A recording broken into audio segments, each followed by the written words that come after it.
It's time for a little comedy, a little content, and a lot of conversation. It's the Geno Jones Show, exclusively right here on YouTube. And now here's your host, Geno Jones. Hey, what's happening, everybody? It is showtime, Geno Jones Showtime. I come to you live. Now, normally, my days and times are Monday through Friday. We come live here on YouTube. We stream it live, 6:30 p.m. Eastern. If you're in Chicago, around 5:30. If you're out in LA on the West Coast, 3:30 p.m. Now, programming note from the top, no live show July 3rd, 4th, 5th for the July 4th holiday, or as some folks like to call it, White America's Juneteenth. I'll be back. I'll be back live. White America's Juneteenth. That's White Juneteenth. Come on. I'll be back live on Monday, July 8th. However, you can binge watch all my back episodes. As a matter of fact, this episode, this is going to be epic. So play this at all of your cookouts. Play it at all your backyard barbecues. Play it at your family reunions. Hey, play it down at Essence Festival down there in New Orleans. You're going down there to party. Check out the big farewell celebration for Frankie Beverly and Mays. Hey, if you're chilling out, if you're on a beach somewhere, if you're down on South Beach, chilling on the beach, out on the West Coast, out in LA, out at Venice Beach, maybe Oak Street Beach in Chicago, wherever you are, make sure you play this episode for you and all your family, especially to my younger brothers and sisters, my millennials and Gen Zers of all ages, of all backgrounds. But specifically, I'm speaking to my millennials, my Gen Zers, and really everybody. So we'll get into that. So subscribe once again, and please leave a comment. Comment on today's show. Like it, love it, hate it, whatever it is, it's all good. The MAGA cult, you got a comment? Go ahead, feel free. All right, you might be feeling emboldened, feel bold, right? Because the Supreme Court just did their part to contribute to the MAGAification, creating what they call a fascist, basically a dictatorship. So we're going to talk about that. I got it. Oh, you don't want to miss this. This is must-see TV. If you're watching me live now, I know some folks are, you might want to text or call and tell them they need to tune in. They need to tune in live.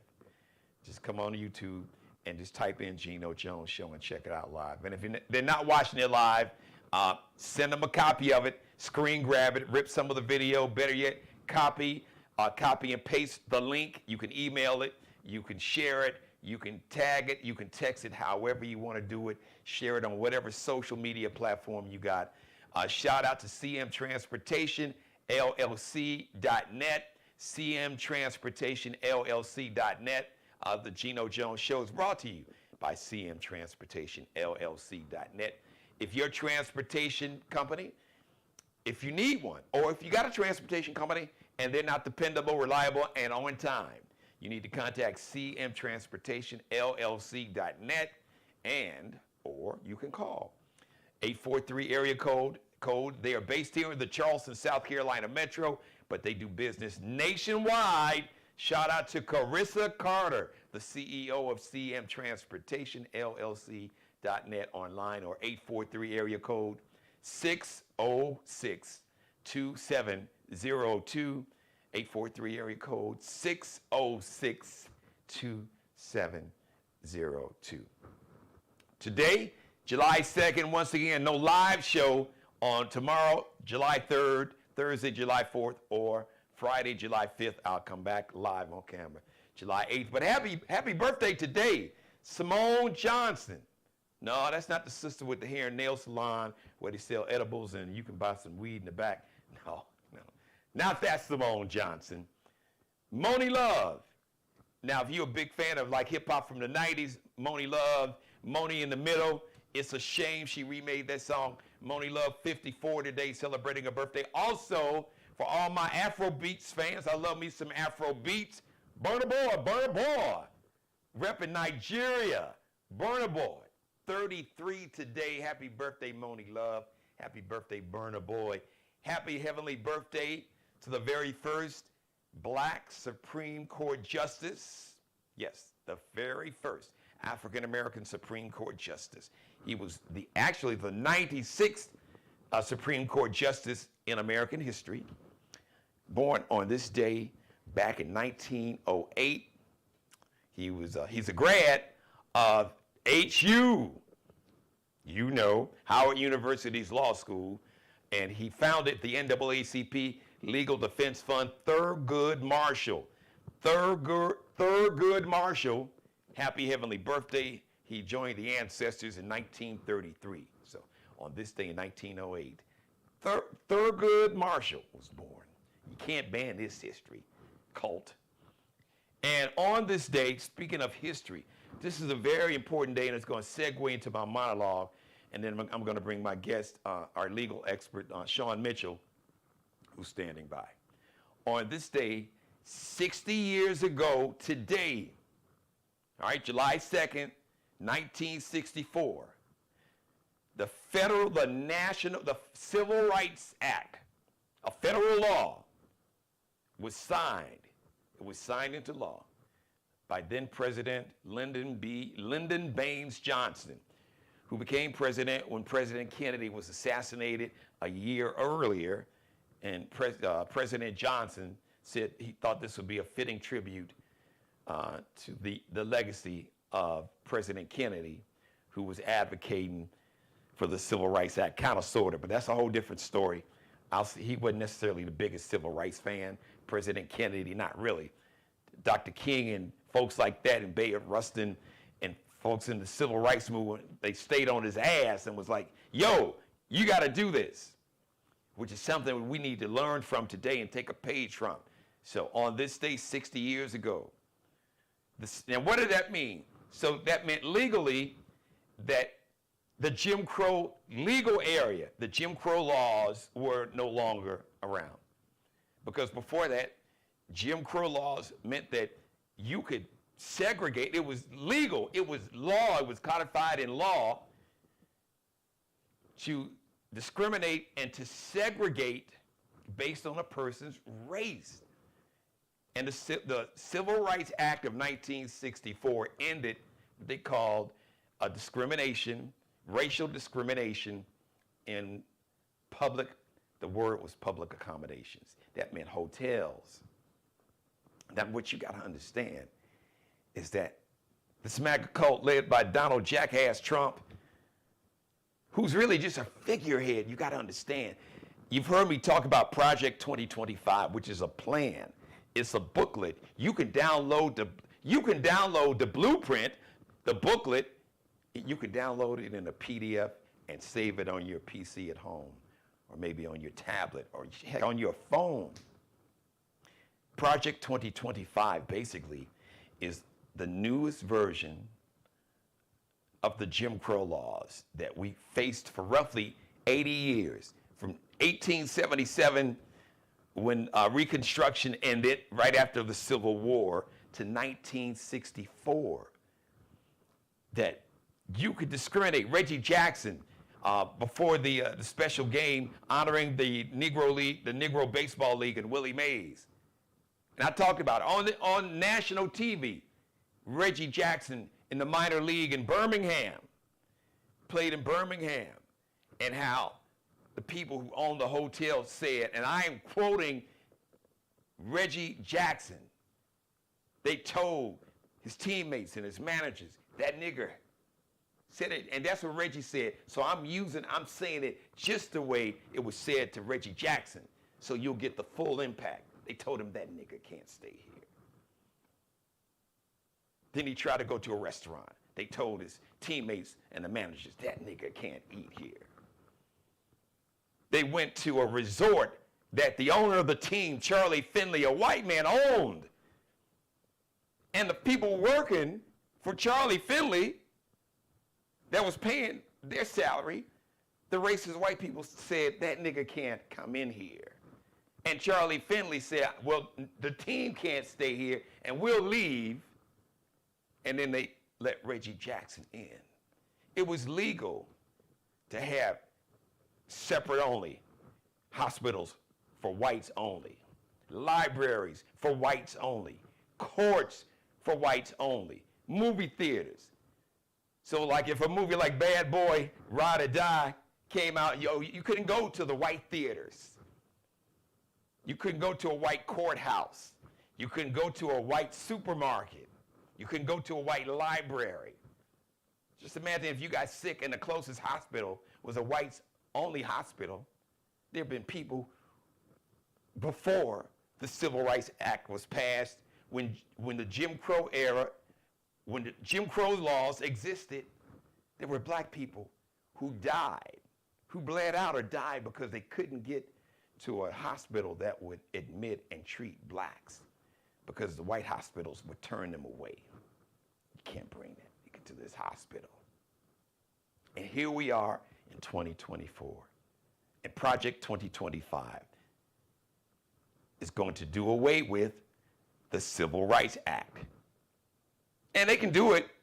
They can either get the Supreme Court, the same Supreme Court that said that a president has absolute immunity when it comes to official acts. So if he decides an official act is to have Navy SEALs or whatever assassinate his political rival, it's an official act because he is president, he can get it done. Now let me say this, and this is the part I want you to make sure that you play this at whatever cookout, whatever backyard barbecue. Like I said, if you're going down to New Orleans to check out Frankie Beverly and Maze, a big tribute to Frankie Beverly, hey, play this down at the Essence Festival, all right? Play it at your cookouts, 4th of July picnics, for the fireworks. Play this and leave your comments, because there's a lot of fear going on right now, a lot of fear, a lot of talk about, is President Biden, is he gonna stay on the ticket? It's a lot of fear. And the people that want to oppress you and who want to destroy you, they want you to be afraid. They want you to be afraid, fearful, confused, disillusioned. They want you to have a sense of hopelessness. That, oh God, I'm afraid. Oh, Trump gonna win. No. Trump won't win if you, me, and if we collectively, who stand, as the kids say, who stand on business, who stand 10 toes down on business of compassion and empathy and decency and humanity, and against hatred and bigotry in all of its forms, racism, anti-Semitism, anti-immigrant hate, anti-Muslim hate, Islamophobia, homophobia, all of it, misogyny, sexism, because there are more of us who have compassion and decency and empathy than it is of the racist, xenophobic cult. But they want you to be afraid, because they are afraid that if you realize you've got the power, and I am specifically talking to my young millennials and my Gen Zers. There are more millennials and Gen Zers than there are of any other age group, demographic in America. Don't take my word for it. Google it for yourself and find out. Look at the latest census numbers. Out of all the different age groups, the millennials, there are more millennials and Gen Zs than they are Gen Xers or baby boomers or greatest generations. It's math. Y'all got the math. You can control your future. You can save America, and you can make sure that compassion and empathy and decency and humanity wins out. You have power that the MAGA cult cannot take away from you unless you give it away. And they know they can't take your power. And they know that collectively, if you come together and vote in mass numbers, act like y'all going down to the Essence Festival or going down to South Beach or wherever, or the Hamptons, show up like you showed up at the BET Awards. You heard what Taraji P. Henson said Sunday. Project 2025 is real. It is a new set of Jim Crow laws. And you need to remember that America's Jim Crow laws that said black people were less than second-class citizens, the Negro, that the Nazis and the apartheid regime in South Africa, they got the blueprint for the Nuremberg laws that the Nazis used against the Jews in Europe and Germany in the 30s, late 20s and 30s, and that the South Africans, the racist white South Africans used against the black South Afrikaners, 40s, 50s, 60s, 70s. The blueprint for the Nuremberg laws and the apartheid laws was America's Jim Crow laws. Hitler sent a Nazi lawyer from Germany to America in 1933 and sent him to the University of Arkansas's law school to study and figure out how can you all have this constitution that says all men are created equal? Funny they didn't even mention women. How's that? But then you have another set of laws that makes the Negro a second-class citizen. We got to figure that out so we can use that against the Jews in Germany. Yes, Hitler sent a lawyer, one of his top Nazi lawyers, to the University of Arkansas's law school to study America's Jim Crow laws.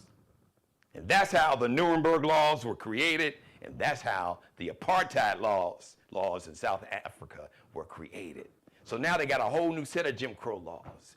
So I want you to be empowered, especially my young brothers and sisters and all of us, millennials and Gen Zs. You got the numbers, you got the power. It was an old school song in the 90s. If you watch the show, you hear me talking about it. A one-hit wonder, a group called Snap. I got the power, boom, doom, do-do-doom. I got the power, you got the power. And they are afraid. That's why the Supreme Court is freaking out, and they got rid of affirmative action. They said it was unconstitutional. That's why they got the Supreme Court. They reversed Roe versus Wade. They don't want women to have freedom and autonomy to decide when and if they want to have a child. And now, you got part of this Project 2025 is to go after no-fault divorce. Late 60s in California, then the 70s, the 80s, America came up with what they called no-fault divorce laws. Because before that, if you got a grandparent, you got a grandmother or a great aunt that's maybe 70, 75, 80 or older, she will tell you it was virtually impossible for a woman to leave an abusive marriage.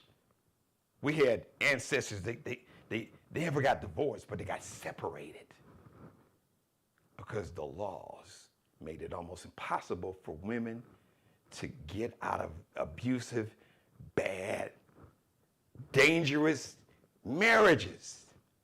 And that's what no-fault divorce did. And now the cult wants to get rid of it. So understand, don't be afraid. Forget the fear. Step into your power. Use it. You got the power. Make them afraid. Let them know that you are not giving up your power. And one thing I know about millennials and Gen Z is they are fearless. But it's up to us, the older generations, to educate and to guide, give them guidance and direction and encouragement, and to be the wind beneath their wings, and to teach them how to use their power. Because my millennials and my Gen Z brothers and sisters of all backgrounds, it is your time to shine. Like Anthony, big basketball fans, Ant-Man Anthony Edwards, 22, Gen Zer, he put the NBA on notice. I'm here, y'all, and y'all can't do nothing to stop me. Millennials and Gen Zers, the cult, the MAGA cult, and Orange Hitler, and none of them, they can't stop you unless you stop yourself. And I am not going to let you do that because there's too much to lose. Your future, the future of your children, if you have children, your yet unborn children and grandchildren. You got the power. So that's the conversation I want you to have at the cookout and the backyard barbecues and the family reunions and the 4th of July fireworks celebrations and at the Essence Festival and down on South Beach and the Hamptons and Oak Street Beach in Chicago and Venice Beach and out in LA. That's the conversation I want you to have, ladies and gentlemen, on camera, the one and only brilliant legal mind, Sean Mitchell. Thank you for being patient. I'm done, man. I had to get that, and I didn't want to. I didn't want to have you. I wanted to deliver that message unfiltered. So, hey, sometimes you got to do what you got to do. So I totally understand, brother. I totally understand. If you don't mind, because I know you can do this. I want you to kind of pick up on where I was in terms of messaging and reaching everybody that's watching. As my grandfather and Joe Madison said, put it where the ghosts can get it. Let's have the conversation like you and I walking into a barbershop in Chicago or in Atlanta or here in Charleston or in Harlem or Brooklyn or the Bronx or out there in South Central or the Crenshaw area, wherever, and explain how insidious and what the Supreme Court did in saying that a president has absolute immunity, their words, quote, when it came to official acts. Because that's the trick bag right there. But you can speak to it from a legal standpoint, but break it down for us so everybody can understand how that will affect their life. Right. Well, thank you for having me on, Geno. I just want to say, let me back up just a little step, because you brought up 2025 project, and we know the literature is out there, and a lot of these things that are in there are like beyond the bounds of what a federal government or a president could do. For instance, the last thing you talked about, which is the determination of no fault in divorces. That's at the state level, okay? The federal government does not have a law covering statutes covering divorces. That's a state issue because the states are closer to the relationship between the husband, wife, spouse, whatever, and they can better determine. So when you hear some of the things in the 2025 project, while they're all dangerous, there are many of those things that can only happen at the state level. That's a good point, but let me throw this in there. The connection with Project 2025 is that it's a blueprint, and it's over 900 pages. They got a 180-day plan on things that they can do federally, but they also have things that your state houses that are run by MAGA cult members, say in Louisiana, that's already happened, where every public school, every classroom in every public school in Louisiana is now required to post the 10 Commandments. Well, I haven't been following it because I am sitting for the bar in Illinois this upcoming July, so I've been quite busy. But there is more than likely going to be an injunction. The reason why is that raises a severe constitutional question, and only the federal court, in other words, the Supreme Court, can deal with that. It may go through the federal court. The injunction is probably going to start at the district level. I forget what district, so forgive me if I can't tell you what district that would be in, but it's going to, an injunction. There's already a nonprofit group, and forgive me for not remembering their name, because they're also going to probably be the group to bring the injunction against Oklahoma for wanting to teach the Bible in 5th grade and 12th grade as their superintendent, who is a Republican right-wing conservative, wants to do. It's probably the ACLU. One of them should. I don't. That could very well be true, but I know there is another nonprofit that is strictly involved. Following a lawsuit. Yes, that are strictly involved in dealing with the Ten Commandments. dealing with anything religious around religious liberties. And what may happen is one group may do an amicus brief, another group may take on the legislation. But those things are happening. So that doesn't diminish anything with the 2025 project. I'm saying that to say that most of your listeners' political power then rests at the local level.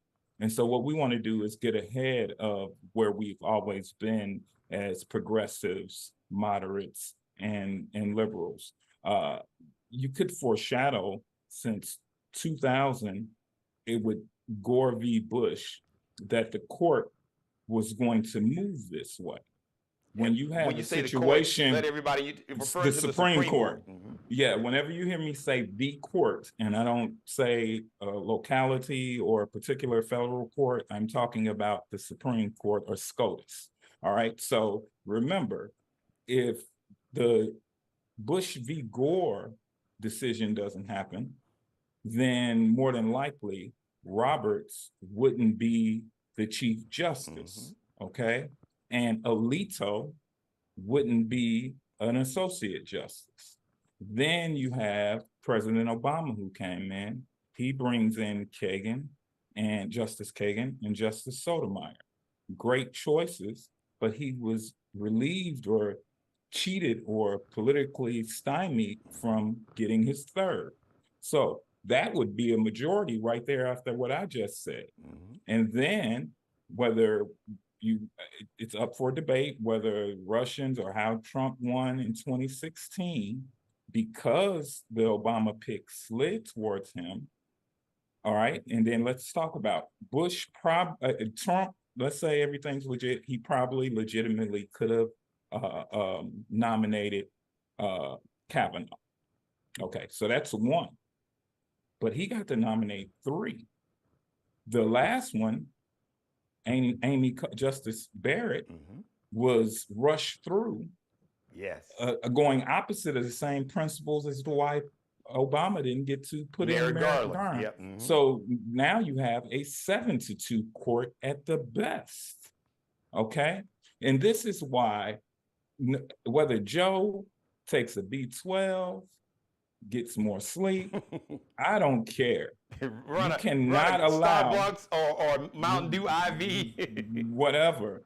What you cannot do in the upcoming election is there's a strong possibility that 2 of the justices likely will be replaced. I'm talking Clarence Thomas and either Alito, or I've heard Sotomayor would like to step down at this point in her life. So there's possible 2-3 seats that are going to come open within the next 4 years. And so in order to swing the court back to a 6-3 or a 5-4, it's very important that not only you elect a go vote blue for the presidency, but in the Senate district, in the Senate races, like Pennsylvania, you need to have Casey in there. In North Carolina, you need to do that. You're probably going to lose Virginia, which is Joe Manchin, because he's retiring. West Virginia, yeah, you're right. West Virginia, you're probably going to lose that one.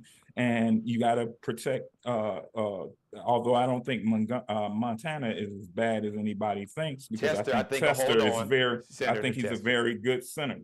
And so, and you want to pick up where you can pick up. And there's a few opportunities out there to pick up. And so with all those things under consideration, it's very important that we think long-term, 1. 2, because the blue coalition or the Democratic coalition is so diverse, so many different thought processes and a big tent arena, you have to basically not eat our own. One thing that was very disappointing over the last few days after President Biden's poor performance is watching corporate Democrats. I'm talking James Carville, in all due respect, Call them and out. the political punditry just attack.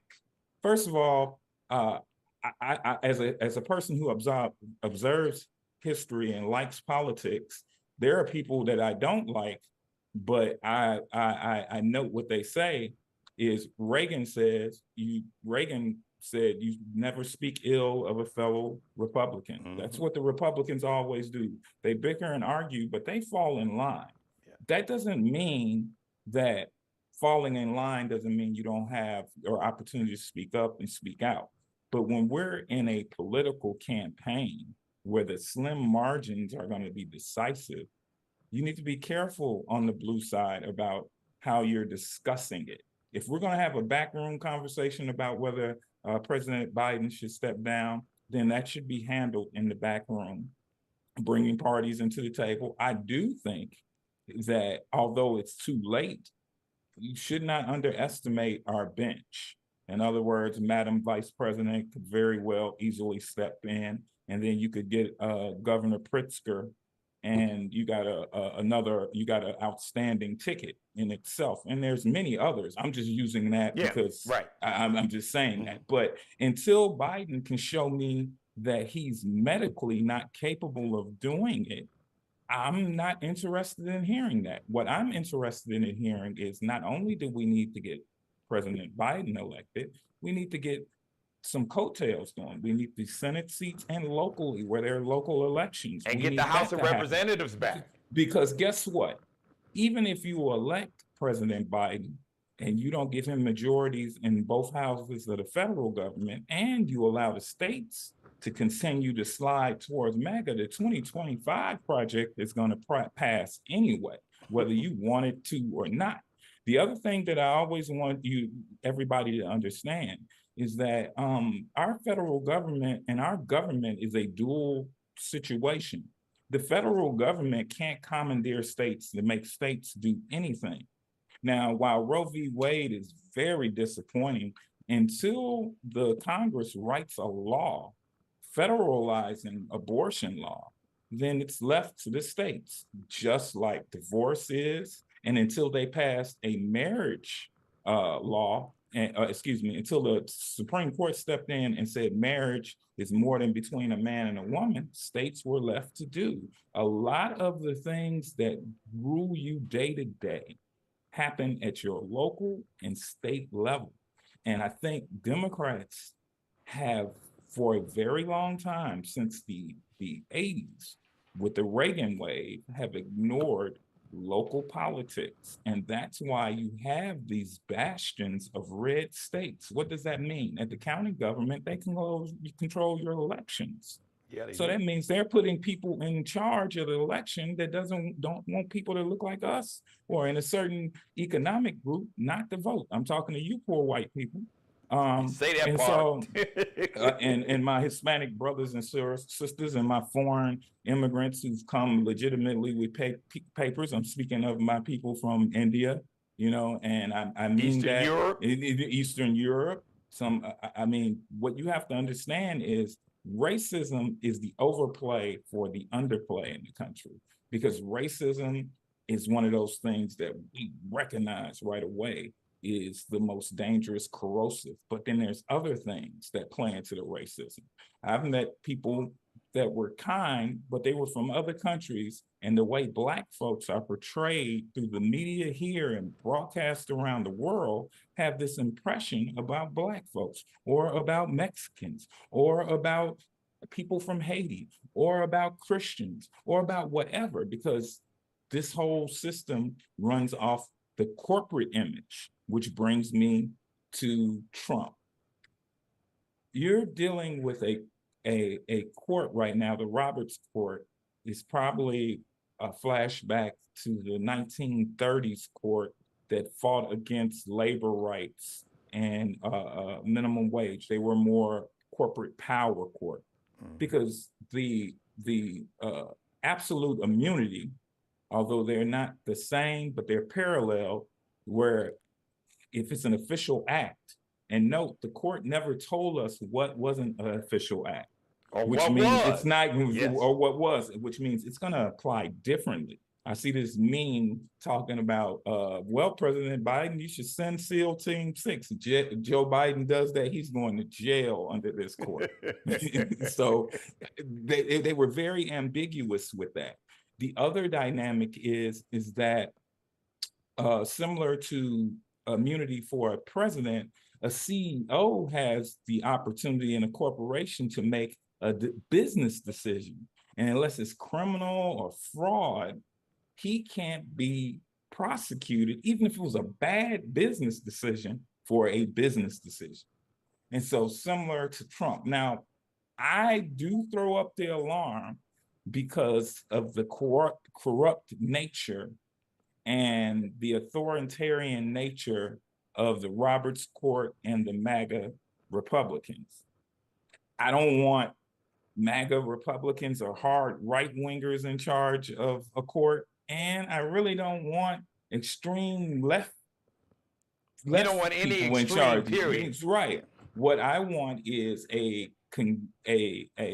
organized order of law, and you have the originalists, which I find it hard, as much as I disliked Scalia's politics, but after going to law school and reading some of his, I find it hard to believe that Scalia, because that's the conservative court standard, even in the Federalist Papers, Kavanaugh quoted it. This is their book. I think it's Federalist 19, that it says nobody is above the law. So the founders, as much as they were slavers, as much as they were wealthy landowners, didn't believe that the president was above law and king. And basically, what you have, even Amy Coney Barrett wouldn't go as far with this. I noticed that. As the rest of the conservative males. That shows you that even with women on the court that may be more conservative than we like, there seems to be a more responsible type of judicial procedure. Even Connor, Justice, I didn't agree with everything she said, but there seemed to be some consistency, which leads me to believe we need more women of color and more women on the court in general, because it reflects in when you have Alito speaking about a woman's body and basically referencing to outdated modes of thinking that precede the Salem witch trial. Or you have a justice who has no backbone at all, and his wife is basically running an outside shadow relationship with the executive branch while being married to Uncle Clarence Thomas, and he should be removed. And Alito is walking right up on that mark of being removed with their ain't behavior. Walking on to me. He done stood on the line and erased the line. If it was the pool, he'd have cracked his skull because he dived in and went straight to the bottom of the pool. So what I'm going to say is the first step to protect everybody against the 2025 project is to A, vote blue all the way down the ticket, but B, you should be surging to vote for candidates at the state level. You need to wrest these state governments away from MAGA people. That means from dog catcher to governor. School board. School board, everything. HOA associations. Hell, if a tax assessor, school board, there's more. County commissioners, there's name it. Whatever. Judges. Elected judges. You can be a magistrate with a college degree if you live in a district in a state that uses magistrates instead of judges. These are all situations that can build a government legally towards what you want, because our government does give power, because it's a two-party system right now, to those who go out and seize power. That doesn't mean you get to hold on to the power. But I think instead of us as people who disagree with the MAGA cult, and that's why I'm trying to move away from saying political parties, because I don't want to alienate anyone. I find it hard to believe that a plural majority of Americans agree with that group of people. Now, Well, they is don't. there I mean, 30, even data backs 35, you up with that, Sean. is there 35, 40% that do? Yeah, 30, about probably. 35% of the entire country Yeah, that's very much of the true. voting population. Now throw But this in there real quick too, and this is so important. And I'm talking to you guys, the 100 million people who didn't even vote in 2020. hmm hmm those people, but the bigger outside of the people that are considered 65 plus, or is it 55 plus in the voting population, which is the largest voter turnout group. The biggest non-turnout group is the under 35. If 18 to 35, you have the absolute power. So listen, young people that's listening, I get it. When I started thinking about voting, it was Reagan and Bush. Old, they were both old, and I get it. But the only way to wrestle it away from the group of people that you're saying are too old to do it is to get through this election and then start working with our people that want to run for president, which means if there's a younger person you'd like to vote for, and trust me, the left side of the bench is very vast, and a lot of great young politicians, people serving in government right now, from governors, Senate, everywhere. If you want to have this open dialogue and move in another direction as far as with ages and all that, well, this is what we need to do. You need to get active as soon as this election is over. You need to support those candidates when they're in the primary. Well, get them active. We need them for this election. Right. We need Then the next step, the day after, it's right. That's the given. Right, and that's the only way, because our system isn't designed to make quick changes at the last minute, and that's unfortunate. And hopefully with technology and access to the polls, whether they're mail in or go to the polls, hopefully we get to one day with a secure connection on your phone and you can vote for your phone. I think the best thing we can do in this country is make it easy and fraud free for everybody that is 18 and older to vote. If and you the could, reason if you why could go fight in a war at 18, you should be able to vote for who's going to represent you and determine whether or not they're going to send you off to possibly die in a war. Right. And I know there's a few countries in the world that it's a penalty. Some do it with taxes, some do it with an actual public fine for not voting. I don't know whether we need to go that far, but I do think that you can't complain if you're not participating, and you can't throw up your hands and say, well, it don't matter, they're both the same people. Oh no, they're not the same people. They may not be your choices. I don't feel like I'm voting for the lesser of two evils. I'm voting for great grandpa or the evil man that wants to kill everybody that look like me, or wants to be king over everybody that look like me, or let his cronies do whatever they want to me. And Sean, let me jump in and say this. Hold your thought. Like Sean said to my young brothers and sisters, and I'm gonna repeat this over and over. I'm gonna be like a Coke or Pepsi commercial. You're gonna hear this message over and over. You're not voting because there's only one political party anyway. There's a political party and a cult. But what you are voting for, or by not voting, or becoming a member of the cult, you are choosing between your freedom and the freedom of maybe your mother, your grandmother, or your father or grandfather's Social Security, their right to live a decent life. Because before Social Security, Sean would tell you, before FDR, our elderly people, for the majority of them, they were living in poverty.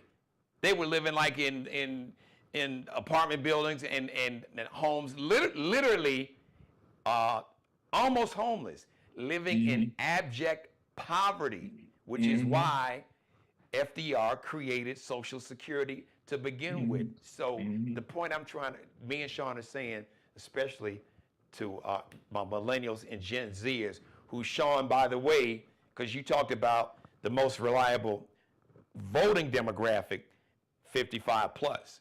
But in terms of demographic, the largest actual number of eligible voters who are eligible to vote, even if they're not registered, are millennials.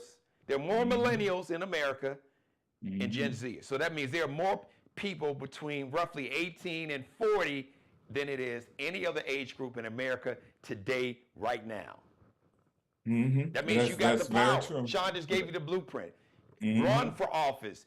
Find your friend that's a lawyer, went to law school like Sean, a political science major, or not even that, just somebody that has a sense of compassion and humanity and empathy and decency and support. Some of the people who are running businesses, you're the perfect person to run for political office. And I know there are a lot of young people that are doing great work with their entrepreneurial spirit. You can translate that spirit into government, whether it's taking over government in places like Dalton, Illinois, where there's a rampant corruption. Wouldn't it be wonderful to get somebody in the mayor's seat in Dalton that's 35 years old, progressive, entrepreneur, believes in education, trying to rebuild their community? That would just be awesome.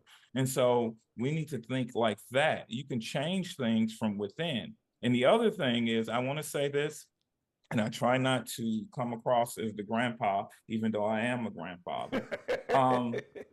I remember in my late teens and up to my early 30s, while I participated in the political voting, because I was brought up to vote. I used to go to the polls with my grandmother ever since I can remember. But I'm saying that to say, it's fine to read. I've read a lot of the books that you guys talk about, the Illuminati. Let me tell you something about the Illuminati. They're not called the Illuminati. They're called the United States Congress. They don't do nothing behind doors. You can turn it on C-SPAN and see them doing everything you're talking about, the Illuminati or the Bilderbergs or whoever. So how do you control that? In this system, you seize power. We have a representative republic. Your vote is your voice. And so you need to speak up on your voice. We can have conversations about the environment. We can have conversations about the aliens. I read it too. But right now, the conversation needs about registering to vote, become informed in your politics, participate in your politics. It's sad when we look out and we have these majority Black school districts, but when it comes time to the parent teachers council or the school board meeting, there's none of us in the room. We only show up when they're doing CRT stuff. It's still showing up all the time. Or we only show up at the football and the basketball game, but we don't go to the school board meeting. You know, so those things are part of being a citizen and taking advantage of your rights, because since Roberts has been the Chief Justice of the United States Supreme Court since 2005, almost 20 years, we've seen Shelby versus Holder. What was that? That ripped out the guts of the Voters' Rights Act. We've seen affirmative action come down. We've seen Roe v. Wade come down. We've seen corporations get more and more power. And then just a few days ago, oh my God, he's giving the president absolute immunity. Let me tell you what stops Trump in his tracks is if you go out and vote, he can't get into power. And it doesn't mean nothing. And then you can change this court and you can change it fast. Because the one thing about life, I'm not going to wish anything on anybody. People have long lives. The Supreme Court justices have some of the best health care in the world. But Roberts, Alito, Thomas, none of them are going to be there forever. And so you have to be prepared and in control in government. And if you do your research and go back and look at the Supreme Court justices that are appointed, especially Chief Justice, in the last 100 years, the Democrats have only appointed 2 Chief Justices. Wow. Think about that. And there's been like 25. We've only appointed 2. All right. And when you go back and you look at the numbers, we haven't appointed that many Supreme Court justices.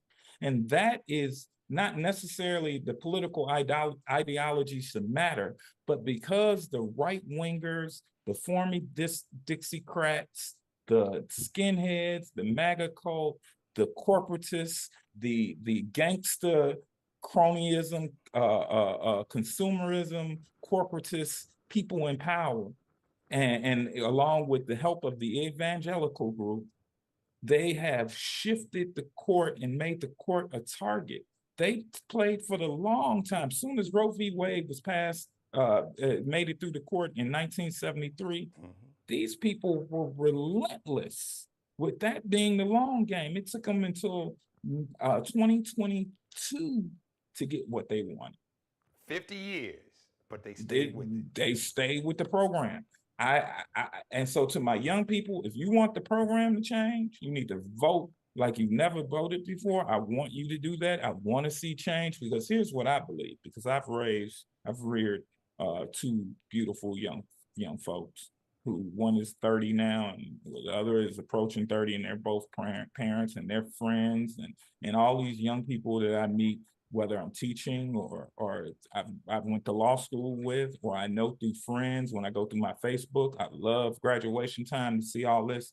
When these people are writing you off, whether you're young and Black, especially if you're young and Black, but whether you're young and white, I want to see you take over. I want you to have the opportunity that I feel the gap between civil rights founders and activists, they didn't hand off to our group like it needed to be. And a lot of that is because of crack and because of a lot of things that were happening at the time. But we don't need to make that mistake with you. Step into your power. Nobody's stopping you from stepping into your power. If you show everybody in November that you can get out here and make a difference, guess what?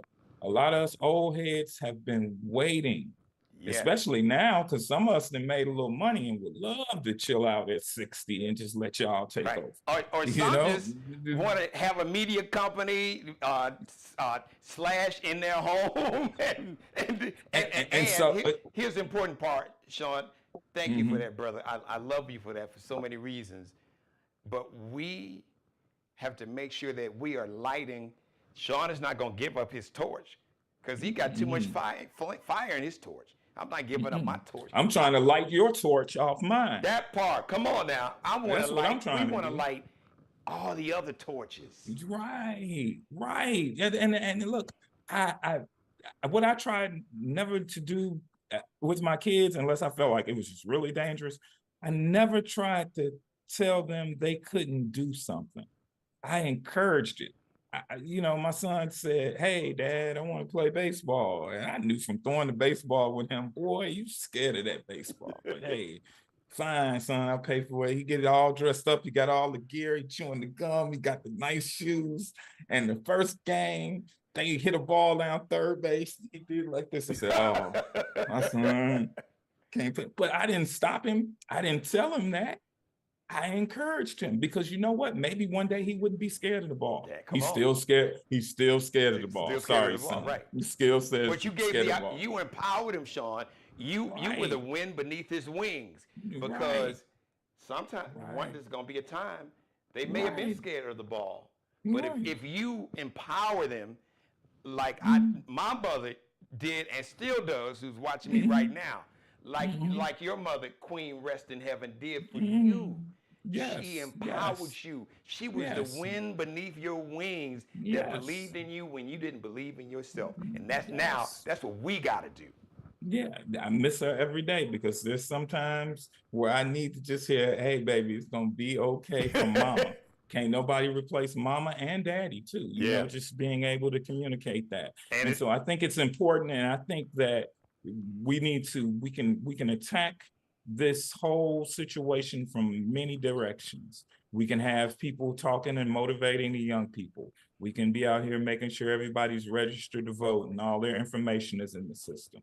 We can be out here advocating for the Biden campaign and what they've accomplished, highlighting all their results and calling out the other dude's lies. And then at the same time, we can, while this is going on, saying, "Hey, we want to hold you accountable when we elect you. We expect these things." Right. All of those things can happen at the same time. And we want to have a plan. Let me say this, to make sure that you don't just register, but that you turn out and that you vote, and vote early where you can. And don't go by yourself. Like I said, act like you going to the BET Awards and you just hit the lottery, or you got your income tax check, and you like, I'm gonna take my crew. Take your crew with you when you vote. And if you're angry, as President Obama said, don't yell, go vote. You're right. Don't boo. That's what, Vote. vote. That's all you got to do. And the other dynamic is, I'm gonna say this finally.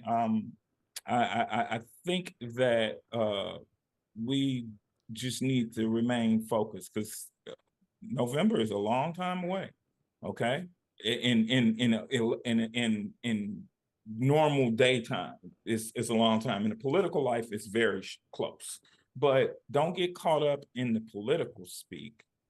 Stay within your body. Stay within your lane. Yeah, consume all of these things, but some of the things you don't really need to consume. One network is lying all the time. Or it's a couple of them, but the one main one is, yeah. You don't give them, I won't even say their names. Don't post lies. When you post lies on social media, the algorithm grabs it and it transmits it. Sure does. So I see sometimes where some of my liberal friends will post stuff, saying stuff, and I'm going, well, that's not true. Well, I know, I'm just letting everybody know. Well, no, what you're doing is you're keeping the algorithm going.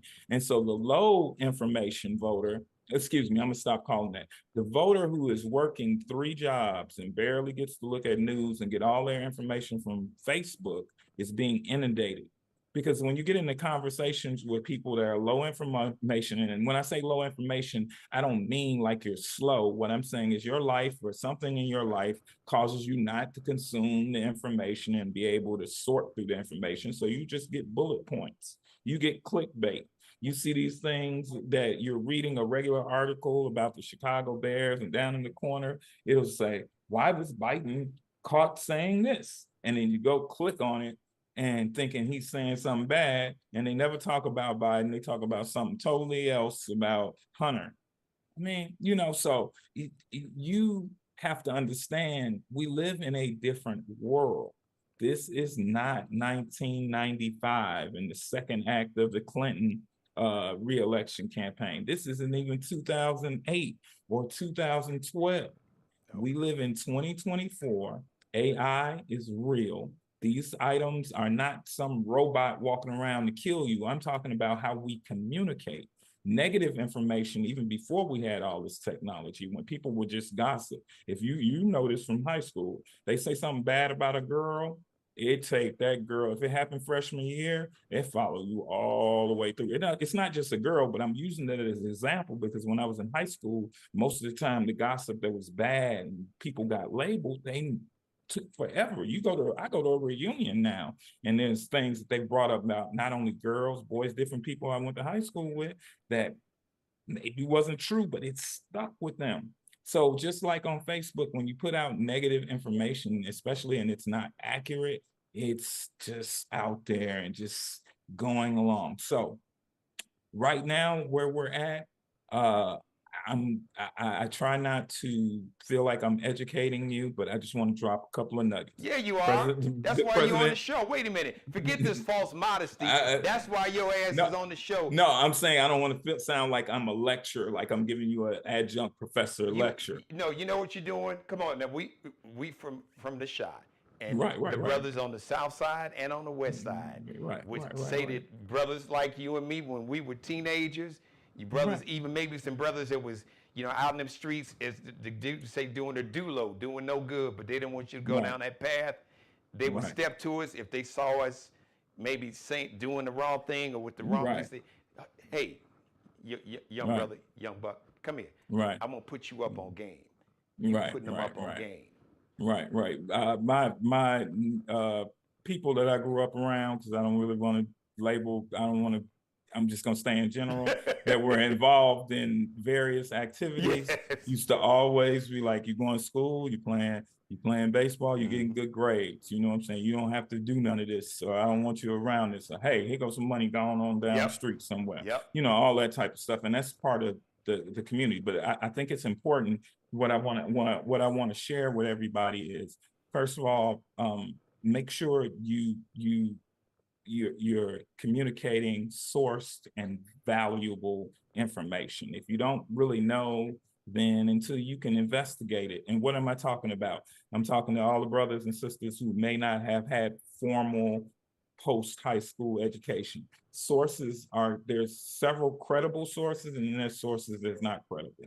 Normally, and I would say this with a paperclip, things that are coming from news agencies or national published publications like New York Times, Washington Post, Chicago Tribune. I don't care what the leaning is, because they have a legal responsibility. They tend to print news as news, and then you have to recognize editorial and opinion, which means a person in their editorial opinion can give you their thoughts that don't necessarily have to be 100% accurate or true.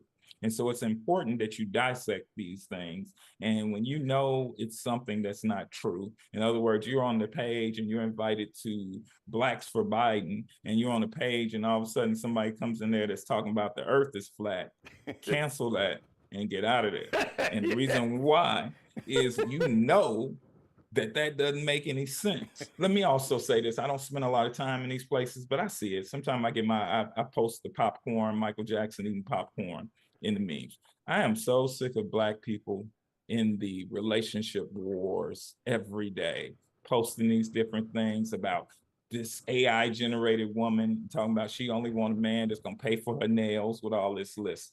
Okay, even if they do exist, are you gonna really spend 2-3 hours going back and forth over somebody that's talking about that? Those are all distractions, people, to keep you arguing and bickering with the male-female stuff, which is further dividing everybody, instead of just having some rational conversation. Let me say, if that person really exists, she's the new version of the Cadillac Queen. Let me give y'all a little history. Ronald Reagan used to talk about the Cadillac Queen. It's this mythical Black lady. Yep. Yeah, the Black welfare queen that drove a Cadillac with 8 kids, and she just kept having kids so she can get a couple extra $20 worth of food stamps and live in Cabrini Green with no air conditioning, no heat, and she could just drive a Cadillac. That person didn't exist. I'll tell you where they did exist. The white women who were defrauding the federal government out of welfare funds that didn't have no kids. I'm just saying, look it up. So when we see all of this, they've used some of those tactics, and what they've done is they've buried them in the different little quadrants of our lives, whether it's Black people on these different social media groups talking about stuff, whether it's Hispanic people over here, they even embed themselves in the quote unquote Christian groups. When I see a Jesus with an eagle, I don't think Jesus would be down with consumerism, or an eagle that's got a bazooka strapped on his back talking about kill all enemies. I don't think that's what Jesus would want. So we have to be more selective and careful with how we're communicating, because what's happening is people are getting less than any news from print media and the news that we're used to, the 3 networks or the 10 cable networks, and they're getting it from Facebook, Twitter, social media. Right here on YouTube. Right here on YouTube. And some of this information is not accurate. Anytime you have people who allow people to come on their show and just spew things, and there's no pushback, there's no, hey, cat, you said you was out homeless at 12 years old. You were shorter than you are now. And didn't nobody touch you? Did nothing happen to you? You don't drill down on that. I kind of look at you and say, well, you're not really a journalist. What you're doing is a podcast that lets people come on and say whatever they want. Now, whether that's true or not, from Cat Williams, we may never know, because nobody drilled down on it. Nobody didn't see this little boy living out in the park when he's 12 or 13 years old. Nobody called a children protective, or in Illinois, DCFS, Department of Children and Family Services. His family didn't report him missing, nothing. He just left home. I'm just using that as an example because I know 70 million of you saw that. And when I see that, I'm going, okay, if you on my show saying that, so how was that? You were 12, how did you survive? Where did you sleep? You know, you didn't go to school. They let you go to the library all day. Nobody said, hey, little boy, you ain't supposed to be in school. What's going on? Where was this at? You know, like that makes me not believe that when you stop and you break things down. And that's why I'm an attorney, because I love to argue and I ask a lot of questions, and people like to, avoid answering questions, but we can't logically get to a solution or know anything without asking questions. And so I'm just bringing that up to a level, not talking politics, but just a perfect example of every day by not asking questions and letting people say or do whatever they do. And then you go share this misinformation. And the next thing you know, it goes around the world and it's a lie. That's how Hillary Clinton didn't become president. And on the note of a lie, I'm going to wrap up by saying there's a saying, a lie will travel around the world before the truth can ever get its pants on. Can I give a shout out? Yep. I'm rocking one of my best friend's hats. He's an artist, fashion designer, and I've been knowing the brother since I was 5 years old. Many of you close to me know that I lost a very close friend, and I vowed after that that I was going to share some of the successful Black men and just friends that I have throughout this 50 plus years on it. So this is DMA, aka Design Mind Apparel, and it's my boy Corey Thompson. You can Google it online. He has some artwork. He has T-shirts, sweatshirts, hats. It's a Black-owned business. My man left Illinois to head to Texas, but he's still good people. Yeah, he might want to jump back on 55 and come on back up, or 50. Well, hopefully he's down there making Texas purple where he is. Well, anyway, maybe he can help Colin Allred get rid of Ted Cruz. Yeah, maybe so. So you hear that, Corey, but I promoted your business, DMA, Digital Mind Apparel. And I've been promising my friends that I would share some of their successes because I'm so proud of them and I couldn't be who I am without them. And I just want to share that support. So I appreciate you letting me do that on your show. Listen, family, you know, that's one of the main purposes of this platform and this show. I use entertainment and humor to be able to speak truth to power and to have monologues like I had today and to have people on like you. So listen, happy 4th of July, or as some call it, happy White Juneteenth. And you know what? I got some homework for y'all. Okay. Read What to the Slave is the 4th of July by Frederick Douglass. Yes. Say that. Thank you, Sean. Yes. So, you know, that's your homework yes. for the next time I talk to you. It's powerful, because, you all. It's very powerful. It's in his biography, too, but you can look it up. You can Google it. What is the 4th of July to a slave? I'm paraphrasing because I'm old now and I used to could just spit that stuff off.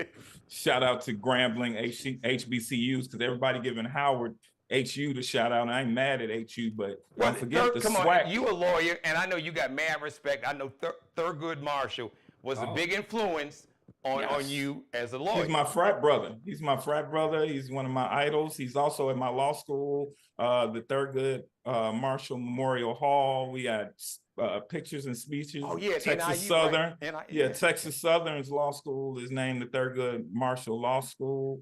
Grambling, all the HBCUs, and I'm glad where we are with the HBCUs right now. We seem to rally together, but everybody know the SWAC runs football, Grambling, and everything. So that's just my dig at the rest of y'all. Bisons ain't got nothing on the SWAC. I don't know what they doing up there in the MEAC or whatever that is, but ask FAMU how we get down in the SWAC.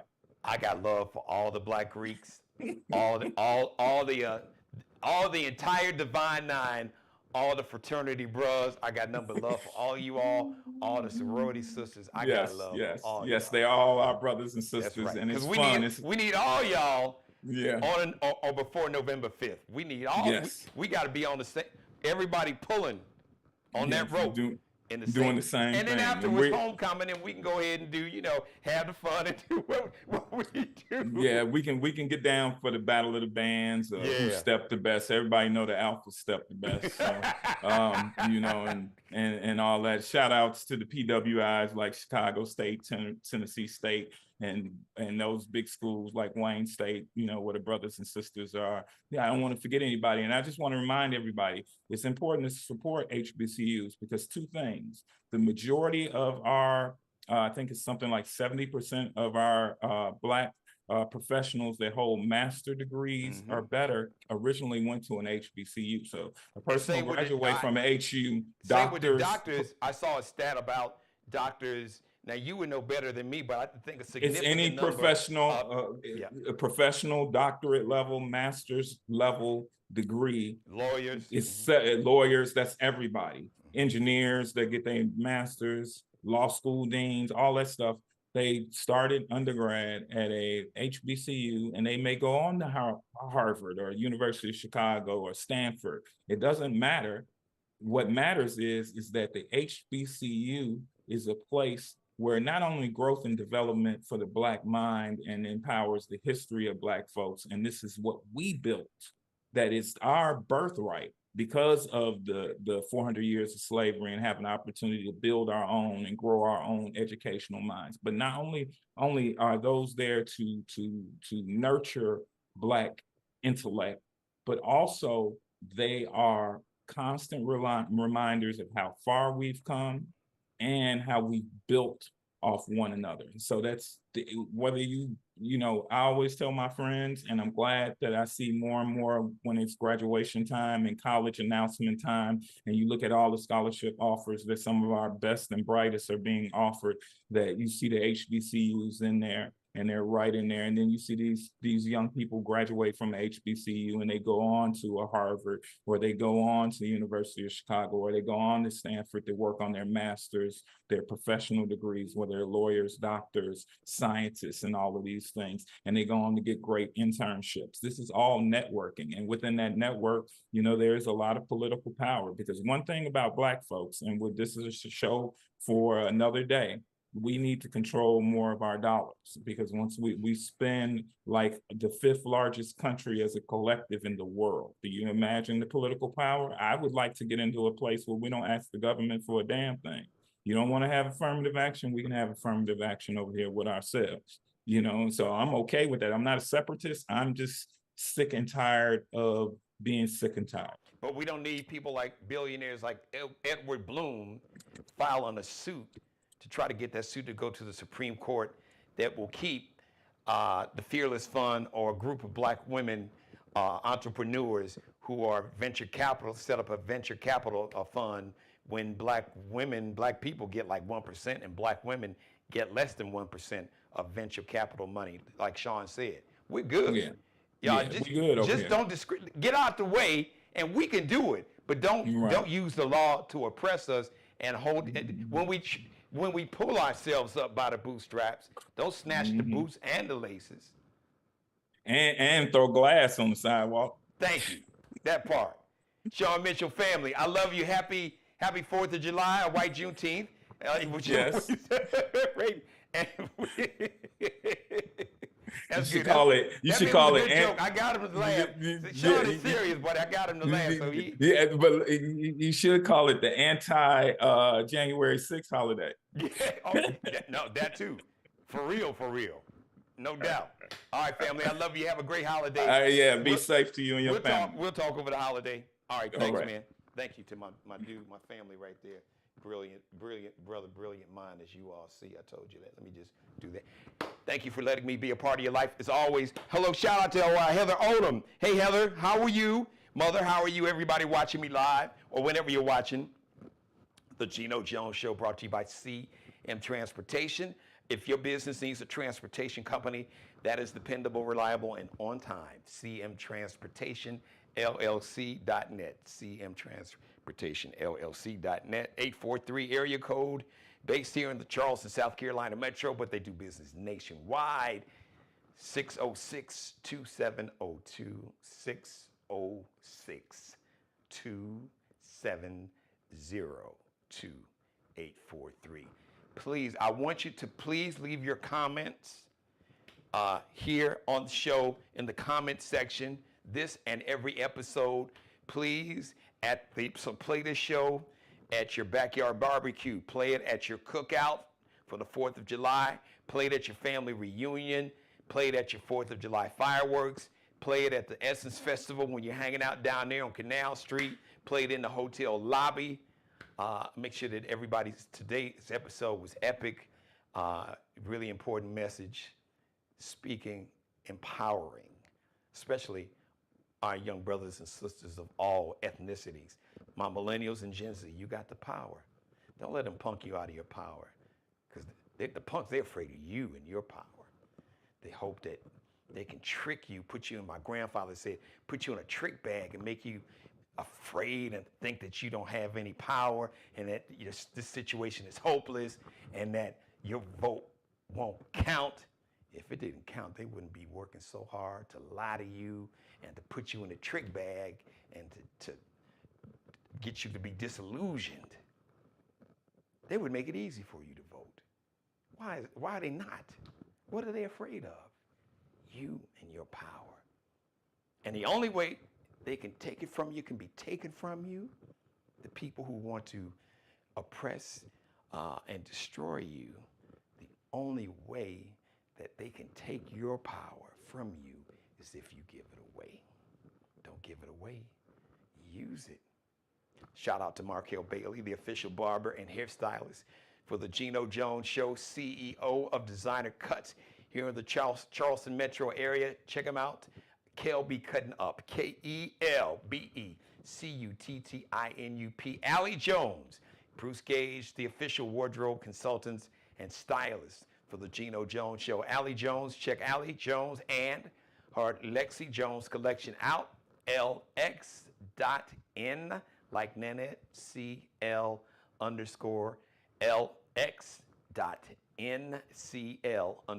Bruce Gage, Miglio Di Mario Uomo, and Flyball the Store.